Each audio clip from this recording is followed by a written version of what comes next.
காஞ்சியிலே காமாட்சியம், மதுரையின் பதியிலே மீனாட்சியார், காசியிலே விசாலாட்சி அவர்கள் மதுரை மீனாட்சி பொற்பாதத்தை படித்து விட்டேன். குப்பையை கோபுரத்தை வைக்கக்கூடிய சக்தி யாருக்கு இருக்கு அப்படின்னா என் தாய் மீனாட்சி மட்டுமே இருக்கு. ஒரு ரூபம் தான் உமையவளின் ஒரு ரூபம் தான் ஒரு இடத்துல வைகாத்த அம்மனும் யாரு அப்படின்னா மீனாட்சியோட அவதாரம் தான். எல்லாருடைய அவதாரமும் அந்த பார்வதி உமையவள் தான்.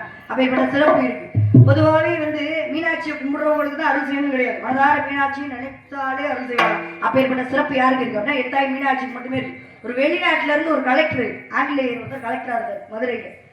பேர் என்ன அப்படின்னா ரோஸ் பீட்டர்னு சொல்லக்கூடியவர். அவருடைய அலுவலகம் எங்க இருக்கு அப்படின்னா மதுரை மீனாட்சி அம்மன் ஆலயத்துல பக்கத்திலே இருக்கு. அது போய் சாமியெல்லாம் உள்ள பார்த்ததே கிடையாது. ஆனா நம்ம கும்பிடுறத பார்த்து அந்த மீனாட்சி அம்மன் மேல ஒரு பக்தி, ஒரு பாசம், அவருக்கு மரியாதை. என்ன பண்ணுவாரா அப்படின்னா அவருடைய அலுவலகத்துக்குள்ள போகும்போதே மீனாட்சி அம்மன் கோயில் பக்கத்துல இருக்கேன்னு சொல்லி தன்னுடைய காலணிகளை வெளியே கழட்டி வச்சுட்டு தான் போவாராம். யாரு? ஒரு ஆங்கிலேயரு. அந்த கோயில் பக்கத்துல இருக்கேன்னு சொல்லி தன்னுடைய காலணிகளை வெளியே கழட்டி வச்சுட்டு தான் அந்த அலுவலகத்துக்குள்ளே போவாராம். அப்படிப்பட்ட சிறப்பு இருக்கு. ஒரு முறை மதுரையில நிலைநடுக்கம் வந்துச்சு. அப்படி நிலைநடுக்கம் வரும்பொழுது அந்த ரோஸ் பீட்டர்னு சொல்லக்கூடிய கலெக்டரோட கதவை ஒரு குழந்தை சின்ன பிள்ளை போய் அவரோட பேரை சொல்லி கதவை தட்டிருக்கு. இவர் பாக்குறாரு உள்ள இருந்த யார நம்ம பேரை சொல்ற அளவுக்கு யாருக்கு தைரியம் அப்படின்னு சொல்லி வெளியில போய் பாக்குறாரு. ஒரு சின்ன குழந்தை கதவை தட்டி கூப்பிடுது, வெளியில வா அப்படின்னு சொல்லி. யாருமா நீ இந்த நேரத்துல இருந்து கதவை தட்டிட்டு இருக்கே அப்படின்னு சொல்லி கேட்கும் போது நீ வெளியில வா நான் சொல்றேன் அப்படின்னு சொல்லி சொல்ல கையை முடிச்சு இழுக்குது. அவர் வெளியில வந்தோட அந்த வீடே தரமட்டமாயிருக்கு. தரமட்டமானதை பாக்குறாரு. வந்தது யாரு? என் உயிரையே காப்பாத்திருக்கே யாரு நீனு அப்படின்னு சொல்லி பார்க்கும்போது அந்த குழந்தை மதுரை மீனாட்சி அம்மன் ஆலயத்தை நோக்கி ஓடிச்சா.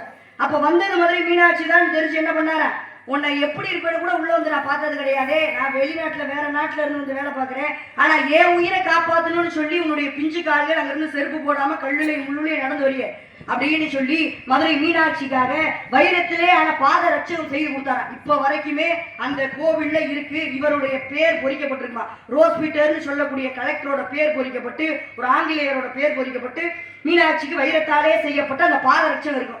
அம்மா எப்போ போட்டு வருவாங்க அப்படின்னா குதிரை வாகனத்துல வெளியில வரும்போது போட்டு வருவாங்க. அப்பேற்பட்ட சிறப்பு. யார்? ஆங்கிலேயர், வேற மதம், வெளிநாட்டை சேர்ந்தவங்க, உள்நாட்டை சேர்ந்தவங்க கிடையாது. மதுரை மீனாட்சின்னு மனதார நினைத்தாலே சிறப்பு செய்வாரா. அப்பேற்பட்ட சிறப்பு என் தாய் மீனாட்சிக்கு மட்டுமே இருக்கு. அப்பேற்பட்ட வழி ஒரு பாவத்தை வெளியே விட்டு பணியை உங்களை சிறப்பாக இருக்கும் என்றால்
மேடம் நன்றி